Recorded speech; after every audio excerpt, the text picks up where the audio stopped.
here. I'm so excited to have you. So I am grateful for you making time in Tel Aviv. So tell us, who are you and what do you do? Wow, who am I? What a question. So I am probably first and foremost a mom, a wife, I'm a teacher. I'm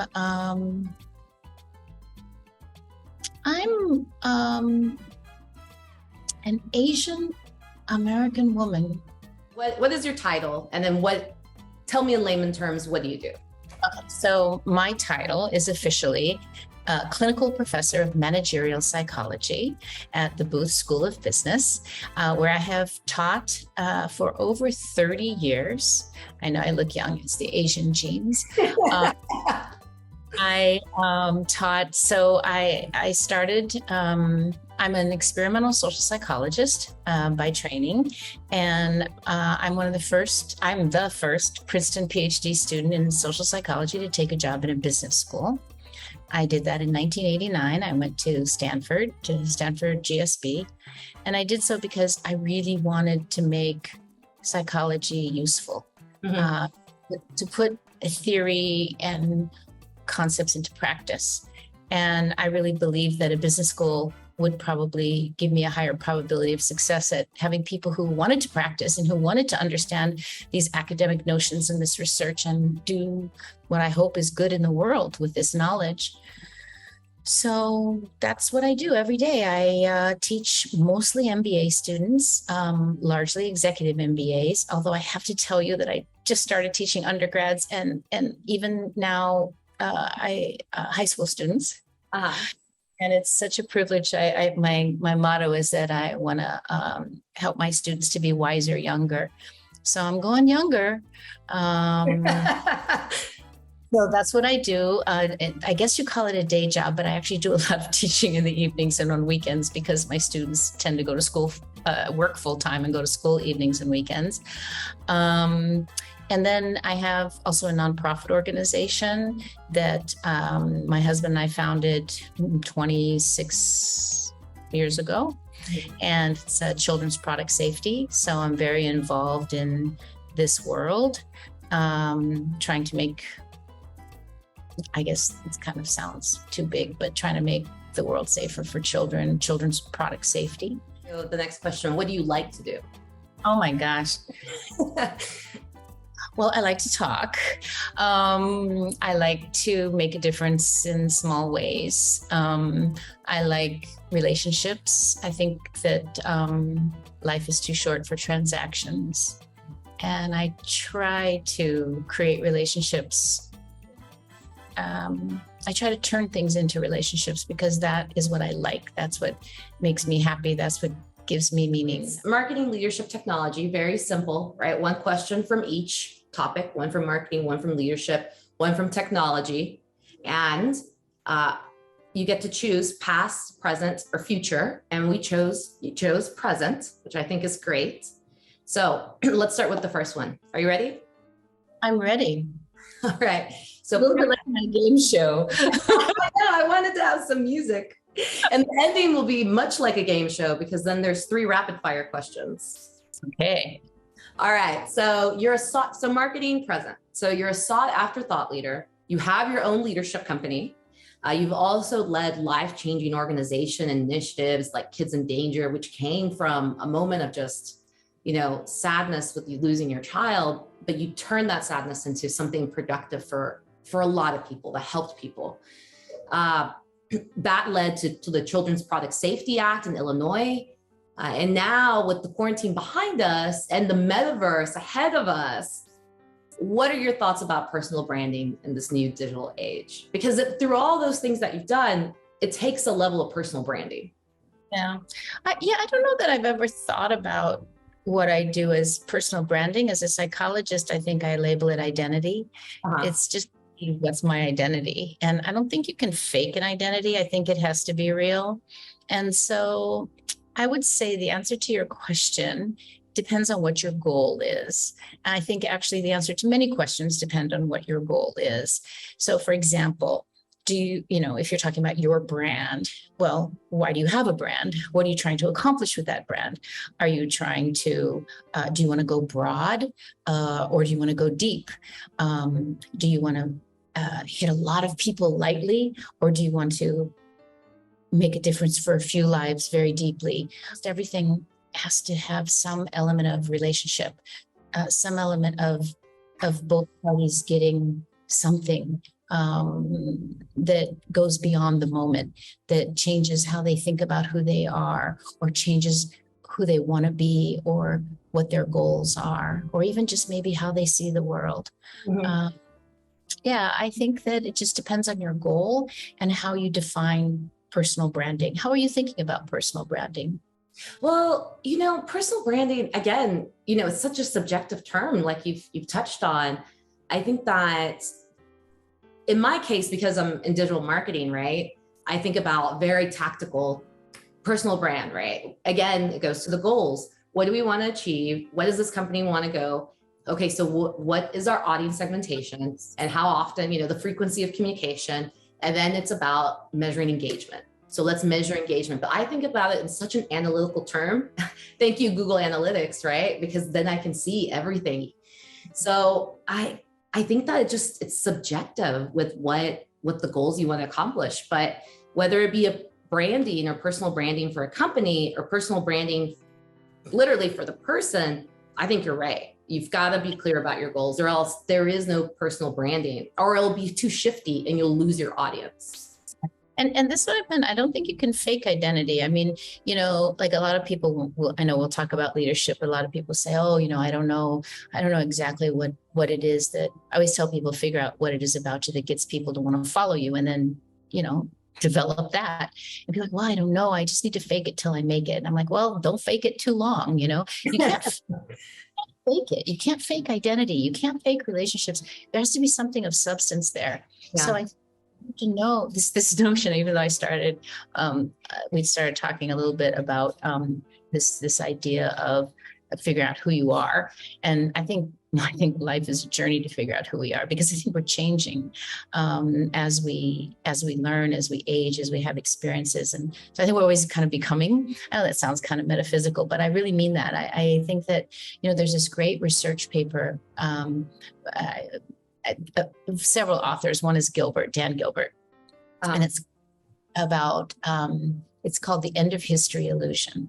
Mm-hmm. And it took 19,000 people, and they blocked them by age, so in decades, so 20-year-olds, 30, 40, 50, 60, 70. Mm-hmm. And they asked them a variety of questions, like, what do you like to do? How much has what you like to do changed? How much do you think it will change in the future? What about how you spend your time? These kinds of questions. Mm-hmm. And they analyzed it by decade, and they found a very highly statistically significant, meaningful pattern. And this is it. Every decade, whatever the decade was, they all said, yes, I have changed a lot, but I'm now. I'm fully formed now. I'm finished changing. So whether they were 20, 30, 40. And so they called this the end of history illusion, that we believe that wherever we are right now, that's it. This is me, fully formed, and it's the end of history. But of course it's not. I mean, how could it be the end of history when you're 30, when the 40, 50, 60, 70-year-olds also say it's the end of history? And so I think it's really interesting, this notion of your personal brand across your lifetime. And, because I'm a psychologist and I think about leadership and interpersonal dynamics, I actually think more about individuals and the space between people than I do about organizations and, big connections between suppliers and industries, or between governments and organizations. I think more about just like between me and you. And you touched on that, I agree wholeheartedly, is the one-to-one connection. So me being on the enterprise level and having worked with some major brands, Fortune 500 companies, Fortune 10 companies, it really does come down to that individual connection. So whether you're working one-on-one with that business relationship, or you're working between Walmart and, I don't know, South by Southwest, or Walmart and Target, or Walmart and Microsoft, whatever. I don't know why I keep picking on Walmart, but it really comes down to what is that personal connection. And sometimes we have to market to the masses, given i.e. Walmart or Microsoft, but it really comes down to figuring out what is this mass and how can I have that persona, and looking at them kind of in an individualized manner. So yeah, it's about the relationship that you build. I think so. I agree with you. Leadership, you have a lot to teach us. That's for certain. I mean, like I mentioned, you literally wrote the book Choosing Leadership, which Forbes included in their list of top life and career design books to plan your year in 2019. And then not to mention the awards that you've been recognized with, the President's Volunteer Service Award from President Bill Clinton. My question is, how do you do it? How do you do it all, right? We talked in the very beginning, you have all these rules. I mean, I don't know how you do it in one lifetime, in one 24 hours. But in all seriousness, the Harvard Business Review has reported that the unseen barriers for rising women, second generation bias, imposter syndrome. What advice do you have for women who are currently climbing the corporate ladder, or people in general, right? This doesn't have to be women specific advice, but how do you do all that, maintain your confidence, and also maintain the humility that you have? Oh, well, first of all, thank you for such a lovely compliment. I was thinking about when you said advice for women or people climbing the corporate ladder, and it reminded me of this cartoon I saw where, and maybe you've seen it. I don't know who the cartoonist is, but it's a ladder up against a wall, and the person's climbing it, and then they get to the top and they're like, oh, wrong ladder. Oh, I've not seen that one. So that was a thought that came to my mind when you said corporate ladder. And what I want to say is that I never climbed a corporate ladder. Mm-hmm. I think that the best advice I have is to choose your ladder wisely. And that because you don't want to end up being on the, get to the top and say, oh gosh, this is definitely the wrong ladder. I mean, that can happen. We can happen, but maybe we can avoid that fate if we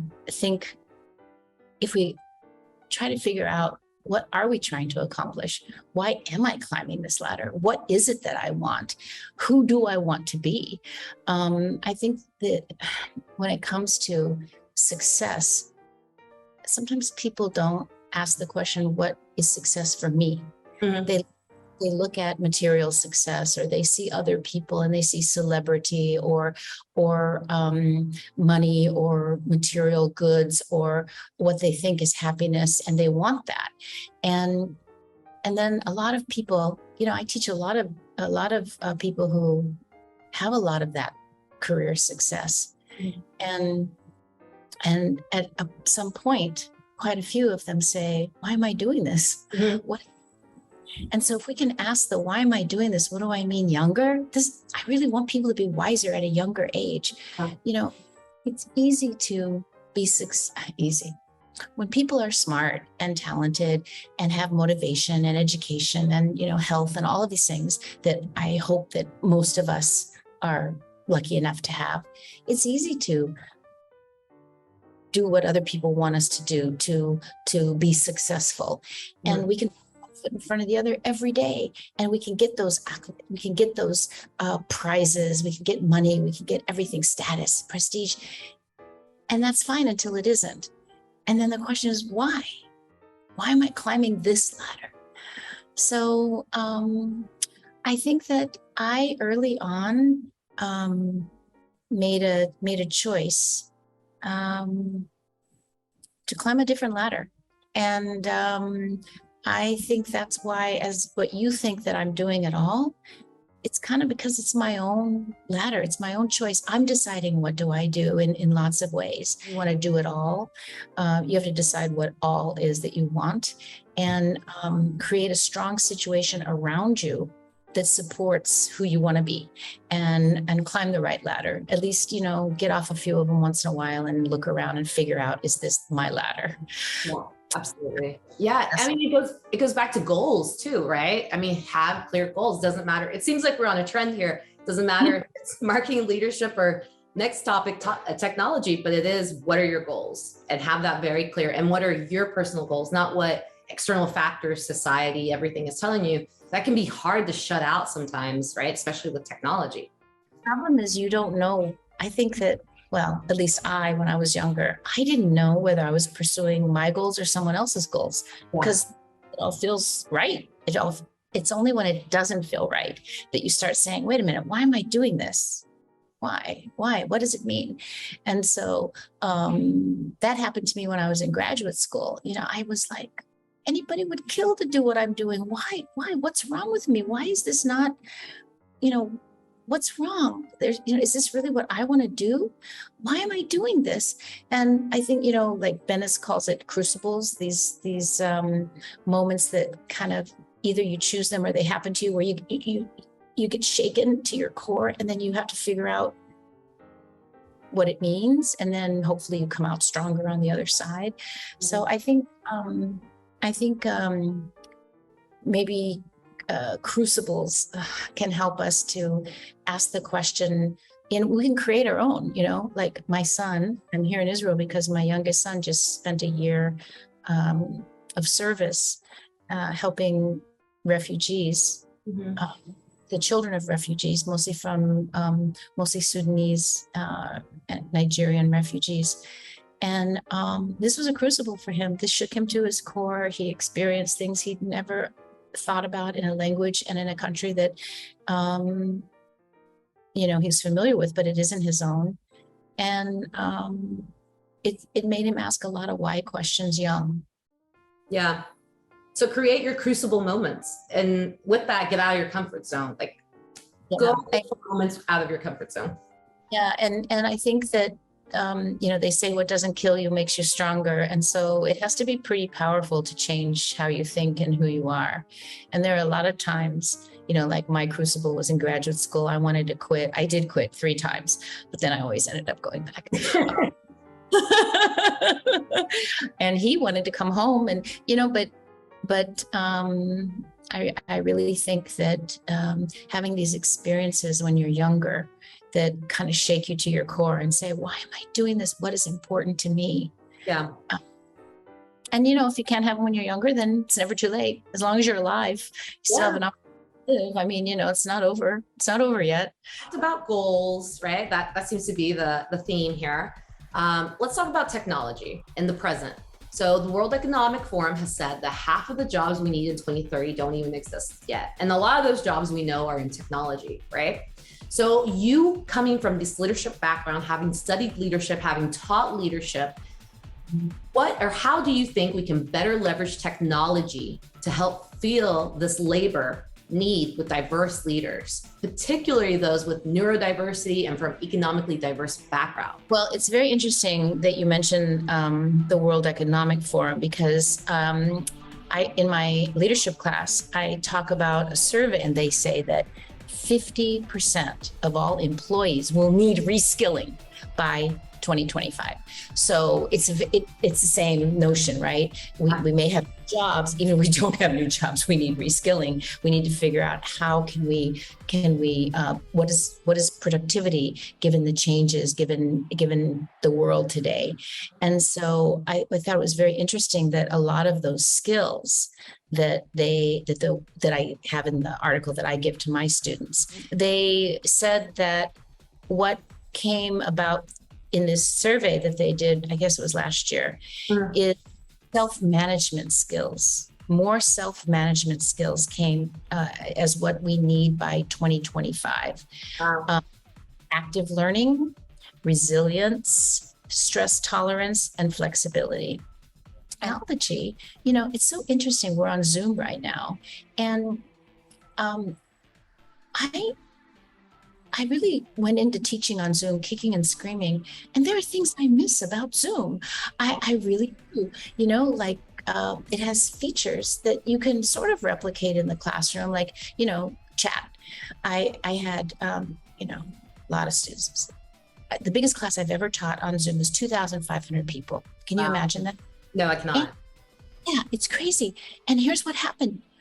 I would say something, and then the discussion boards would light up, and people would start creating discussion boards, and then they'd join in the conversation, and they were having their whole thing together, choosing their topic, being active in their learning. I was a catalyst for that. And so I think that there's so much about technology that allows personal choice. I also understand that I haven't looked at a lot of the research on this, but there's quite a bit of research on kind of how people manage differently through COVID and online. And it turns out that online, virtual offices are really good for managers who consider themselves introverts. Yep.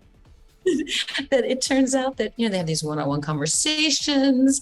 They have more opportunities to make relationships, to get information in a way that they hadn't before in big groups and so, all of these, I think technology, we don't even know how, just thinking about Zoom itself, how that's going to change how we work together. So many of the physical workplaces are some jobs don't really need physical workplaces, others do. How do we think about that? So what do you think about technology? Like, how are you thinking about technology in the future of like leveraging technology for these skills that we need, or for these creation of new jobs? Like, what's your I'm interested to hear what your thoughts are on that. So I think that you hit on a good point, which is how can we use technology to drive inclusivity, right? And drive what's best of each person. So if there are people who are introverted and who sit in the meeting and don't say anything, but they're regarded, or their perception is, or other people's perception of them is that they're unengaged. The reality is that they're just incredibly scared and introverted, right? So Zoom gives them that ability to bring out the best in them. So focusing on who are the different, again, I always take it back to marketing. Who are the different people, segmentation, right? What do they need? What are the tools that they need to be able to bring out their best selves? And how do we cultivate that while also helping them transition to working in whatever it is the company culture is, right? If the company likes to get together all the time in person, then these people are going to have to adapt. But how do you help them adapt? Because they can't adapt from one day to the other. But if you can help them gradually become more confident through Zoom calls, if you can help cultivate inclusivity through, I don't know, again, video conferencing and being a catalyst for conversations, and then take that into the virtual, take it into actual physical, I think that leverage is going to be great. And there's another dynamic to it, which is the reskilling. So let's touch on the reskilling. Education. So this is kind of why I was talking about Zoom being this platform that I had underestimated to some extent. That I do still believe that face-to-face learning is, I don't think you can replace face-to-face learning, but boy, can you do a lot on Zoom. I'm really a believer, and I would never have, I wouldn't have predicted that I would say that. I'm very high touch, teacher. I'm, chatty, and I'm, connecting with the students, and I need to feel the energy in the room. And I'm really amazed at the benefits of Zoom. The I do is I give my students a lot of responsibility for their own learning. Yeah. And I think you can do that so well on Zoom because you have chat.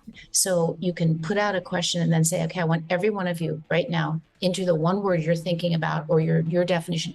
And then you have this collective wisdom from the entire group. Yeah. And when you save that chat, that data, then people can go back through and look at it and learn from each other. It's very efficient. I'm saying everything can be done, but technology, I'm only talking about Zoom. I don't even know about other technologies, right? Yeah. And so I think the opportunities for education, I do not believe that we will ever replace face-to-face, in-person classrooms. I just think that there is a value that comes from that cannot be replicated. But there are other values and there are other benefits that we can have. I believe that training will benefit quite a bit from these platforms in learning, and that we will be able to include this diversity that you've been talking about and help people teach and learn together. They'll probably also feel more comfortable on Zoom than maybe in person. And be able to include more people from more locations than was ever really possible. I think it has the possibility, for every force, there's a light side and a dark side. So it could be that technology will create further divisions and schisms in society and create bigger divides. But we also have the opportunity to harness the light side and to do more good than harm, and that's my hope for technology anyway. Yeah. No, I agree with you. And here's the thing is that we just need to promote those stories more. So I was actually part of the World Economic Forum program, Global Shapers, and I was a city leader. I flew out to Geneva, spent a week, met Professor Klaus Schwab.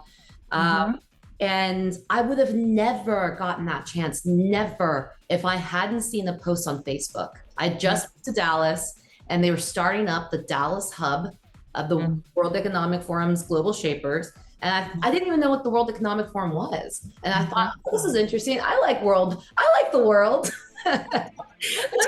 Economy. The world. I like it. So I just went and I got engaged, and then it has served me very well in my life. But at that moment, it was, this is something that is of interest, that is in front of me. It leveled the playing field for me. And I think it really changed the trajectory of my life. Rapid fire questions. Are you ready? Do you want to play? Yes, I would play. Do I hit a buzzer or a button, or button? I should have. Do I answer in questions? Would you give me an answer and I say the question is? No, you don't have to go that far. Okay. All right. So first one. So very brief, right? Don't have to. I will not be chatty. Very brief. All right. First one. Favorite Disney character and why? I think the genie in Aladdin, because who doesn't want their wishes to come true? Everything was taken care of for you. You were comfortable, but isolated. Would you rather be stuck in space or on a tropical island, and why? Tropical island. Are you kidding me? I'm on a tropical island right now, basically. Right.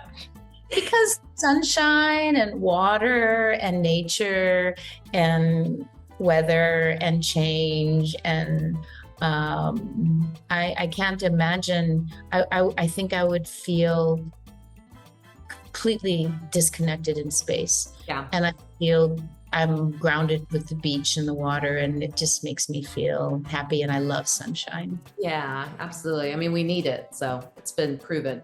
All right. One thing you learned or did during the pandemic that you're proud of besides Zoom? One thing I learned that I'm proud of during the pandemic, wow, I would say I'm proud that I was able to have my youngest son at home full time, and that he wanted to be with us, and that we had this full-time relationship during his senior year with him at home Zooming and with us Zooming, and that we would have never had. I'm so proud. Being a mom is a big part of my identity, and maybe pride is not the right word, but I'm so honored to have had that time, and it would not have happened without the pandemic. What a gift. Just what a gift. What a gift is right. What a gift is Adversity introduces you to yourself. Yeah. That is a penetrating quote. Yeah. Adversity introduces you to yourself. And I think that's interesting, right? It's like, it's easy to be kind. And I think it's relatively easy to be kind and thoughtful and everything when things are going well. It's when it's really hard to do anything that you learn what your priorities are and what you're made of and what's important to you. So I do think adversity introduces us to ourselves. And that might be a good time to set your goals. You'll know yourself best. Yeah, because, well, that has to do with the crucible. I think a lot of people, so when Bennis talks about the crucible, he talks about basically bad things that happen to us. But I think they could be good things that happened. Like my crucible was graduate school. Yeah. I chose that. I had a free ride to Princeton. Can you believe that? I'm also the first person in my family to go to college. Can you imagine? Wow. And it'd kill to have that. I chose that. And it almost killed me. Just the whole experience of me thinking that who am I to be here, and how am I going to do this, and who did I think I was that I'm going to come to Princeton and I'm going to, get a PhD. And neither of my parents ever went to school a day in their life, and I was just like completely I don't know, it was the hardest thing I ever did. And it was a dream. It was a positive thing. And my son, what he did, he chose this, and he was doing good. And it was very, very hard. So I don't think crucibles have to be bad things that happen to you. I think you can create your own crucibles. And I think that like joining the Peace Corps, or, doing things that people do to increase their perspective. Yeah. And Marvin Minsky said that perspective is worth 80 IQ points. I didn't know that. Right. Yeah, and I think that's true. So just think, how much you can raise the collective IQ of people who are engaging with you in this interview series by just helping to change their perspective on MLT.